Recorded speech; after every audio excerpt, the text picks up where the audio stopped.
Hello అండి. మీలో ఎంతమంది గోరింటాకు అంటే ఇష్టమో చెప్పండి, కమెంట్లో మెన్షన్ చేయండి. నేనైతే ఈరోజు సింపుల్గా ఈజీగా గోరింటాకుని ఎలా ప్రిపేర్ చేసుకోవాలో మీతో అయితే షేర్ చేసుకోవాలనుకుంటున్నాను. ఎందుకంటే ఈ ఆషాఢ మాసంలో గోరింటాకు అనేది చాలా స్పెషల్ ఆడవాళ్ళకి, అండ్ న్యూలీ మ్యారీడ్ కపుల్స్కి అయితే ఇంకా చాలా స్పెషల్గా చూస్తారు దీన్ని. అది ఒక మూమెంట్లా క్రియేట్ చేసుకుంటారు.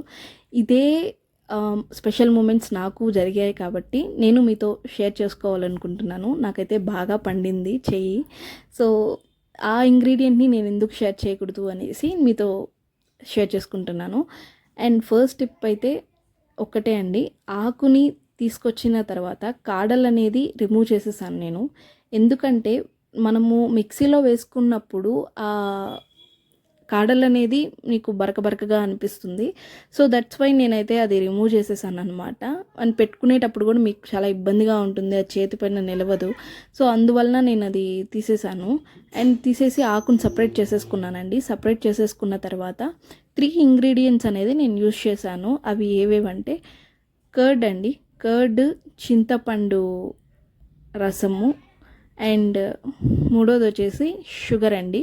2 టేబుల్ స్పూన్ ఆఫ్ షుగర్ అనేది నేను తీసుకున్నాను. కర్డ్ ఎందుకు తీసుకున్నాను అంటే అది థిక్గా అనేది మనకి టెక్స్చర్ అనేది ఫామ్ అవుతుంది, అందువల్ల నేను కర్డ్ అనేది తీసుకున్నాను. అండ్ చింతపండు నీళ్ళు ఎందుకు తీసుకున్నాను అంటే మనకి ఇంకొంచెం కలర్ అనేది మనకి యాడ్ చేసుకున్నట్లు అండ్ మంచి కలర్ అనేది వస్తుందన్నమాట.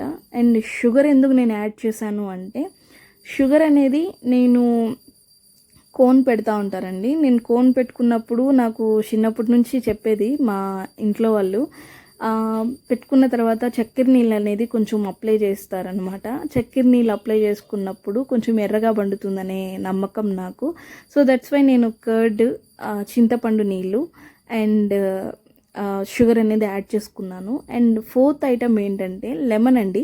లెమన్ అయితే నేను యూస్ చేయలేదండి, ఆ రోజు నాకు ఇంట్లో అవైలబుల్గా లేదు కాబట్టి. సో నేను దాన్ని అయితే అవైలబుల్గా లేదు కాబట్టి ఇంకా నేను తీసుకోలేదు. మీకు అవైలబుల్గా ఉన్నిందంటే మీరు లెమన్ కూడా యాడ్ చేసుకోవచ్చు, మంచి రిజల్ట్ అనేది వస్తుందన్నమాట. సో అంతే అండి, ఈ ఇంగ్రీడియంట్స్ని యూస్ చేసి లైట్గా వాటర్ వేసి జస్ట్ 2 డ్రాప్స్ ఆఫ్ వాటర్ అంతే చాలటి, ఎందుకంటే మీకు మరీ ముద్దగా అయిపోతుంది. సో ఈ టెక్స్చర్ అనేది మీకు వచ్చేసిందంటే గోరింటాకు చాలా ఈజీగా రెడీ అయిపోతుంది. మీరే చూస్తున్నారు కదా నా చెయ్యి ఎంత ఎర్రగా పండుతుందో. జస్ట్ అట్లా పెట్టంగానే నాకు చెయ్యి అనేది రెడ్గా అయిపోతుంది. సింపుల్గా ఈజీగా మీ గోరింటాకు